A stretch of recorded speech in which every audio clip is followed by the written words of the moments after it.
Welcome to Not Milk Never Milk. Subscribe if you're lactose intolerant. You begin by preparing. Select matching yarn and a blunt darning needle that fits the strand. Once done, unwind about 2 to 3 inches of both yarn ends. Make sure fibers are free, not frayed.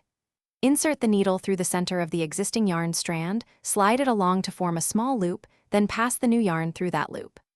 This creates the initial interlock, simple, secure, and knotless, so the join sits flat as you continue the process.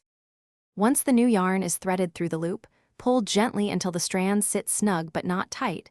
You want the fibers to mate without puckering. Next, use the needle to weave each tail back into the hollow of its own yarn strand for about 1 to 2 inches. This traps fibers together and prevents slippage. Make alternating passes so fibers tangle internally. After weaving, trim any excess, leaving about 1/2 inch. That little tail hides and reinforces the join. To finish, smooth the join with your fingers and pull the working yarn gently 3 to 4 times to seat the fibers.